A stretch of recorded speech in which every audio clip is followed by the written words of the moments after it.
By the summer of 2007, it had been more than 18 months since the FBI had begun its investigation.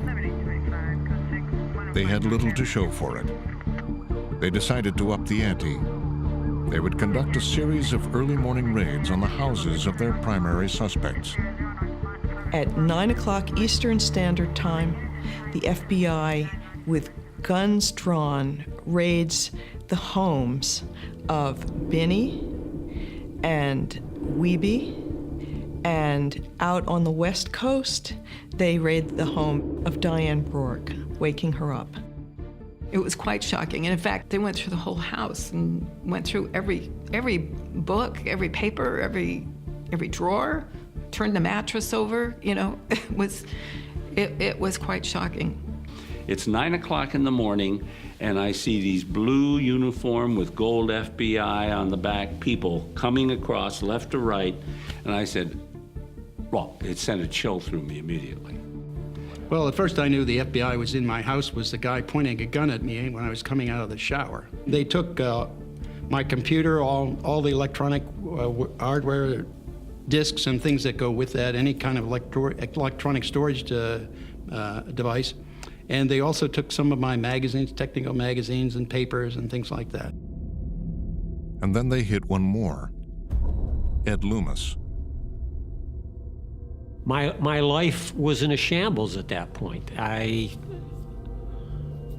My wife was hysterical. She couldn't believe what had just occurred. I couldn't believe what just occurred. And I had no insight into why it had. You know, this button is NSA's second highest award. And I wonder what it was that I did personally so wrong that I deserve this kind of treatment.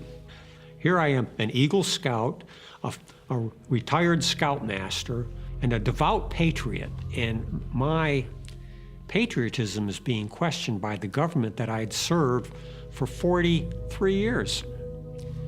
I just couldn't, it just didn't make sense to me. You feel pretty low. Your self-esteem takes a big hit.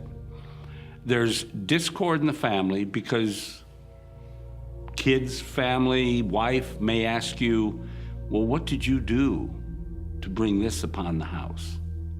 It tore me up. I became a recluse pretty much. I cut off virtually all social contact with friends. It was rough, very rough.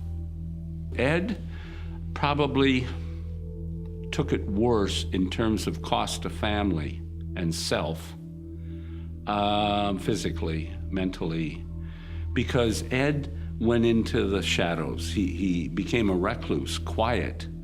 He lost his wife. It's still eating at me, but I've told my family, I told my father before he passed away.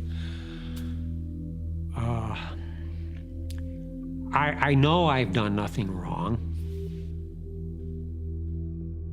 The FBI considered them persons of interest for leaking to the New York Times, but they all insisted they hadn't, and New York Times reporter James Risen agrees. I didn't know any of them, and